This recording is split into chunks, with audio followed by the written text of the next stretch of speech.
The one thing that Queenslanders are not laughing at is native title over our tourist heartlands. A few days ago, an Aboriginal corporation lodged another native title claim over the Great Keppel Island, which the Queensland government is challenging. This is just one of many claims that's out there, including Noosa, Gympie, Mount Coolum, which is where I used to holiday as a child, and the Glasshouse Mountains.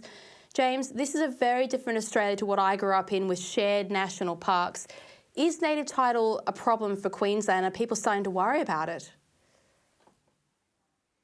Well, it is starting to prove itself to be problematic, especially in areas where determinations have already given exclusive use. One of those most prominent exclusive use areas is on the Fraser Coast around Burrum Heads.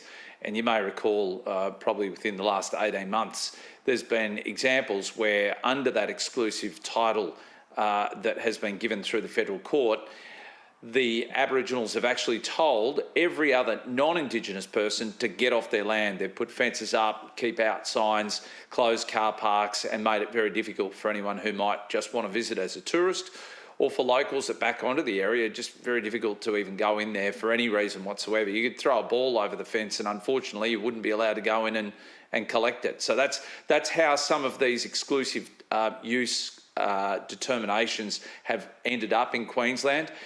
72 other claims are before the Native Title Claims Court right now, and that'll be determined over time in the federal court. But the biggest problem we see here across the country right now, Alexandra, is the fact that more than 50% of Australia has already been handed over under these native title claims.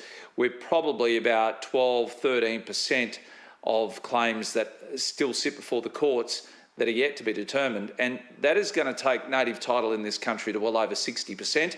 There's no end in sight because of the fact that John Howard, when he created the native title legislation, never put a sunset clause in. So this will be a perpetuating problem until such time as we either amend the Act or Aboriginals take over 100% of our lands under native title.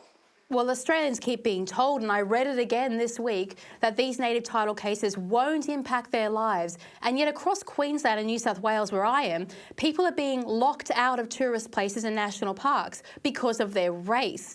Now, native title is not what people envision it to be. It's actually impacting our shared spaces.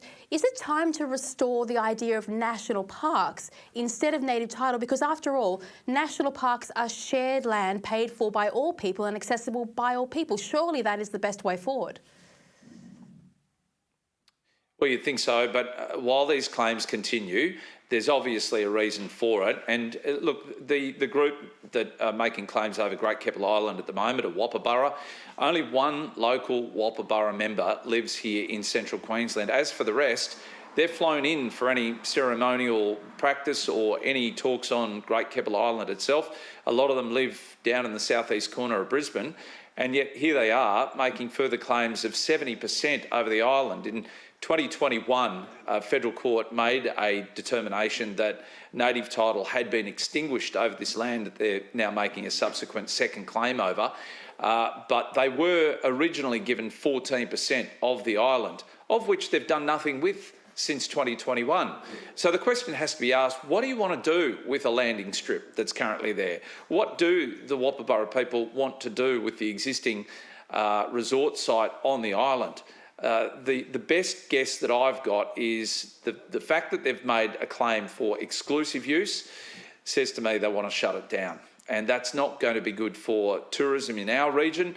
We already know that our region where I am here in Keppel, which is the Capricorn Coast and takes in part of Rockhampton as well, relies on heavily on tourism. In fact, Great Keppel Island makes up 25% of our local economic prosperity.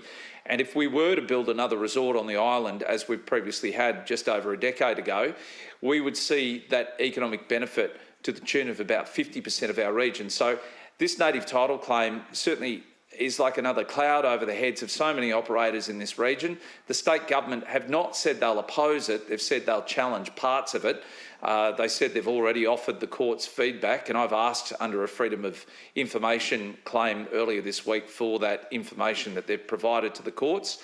So we'll see exactly what that information is. I know they've sought no feedback from locals here. In fact, until I'd revealed this throughout the week, even the Livingston Shire Council weren't made aware by the state government, who were the first respondent to this claim in the native title courts.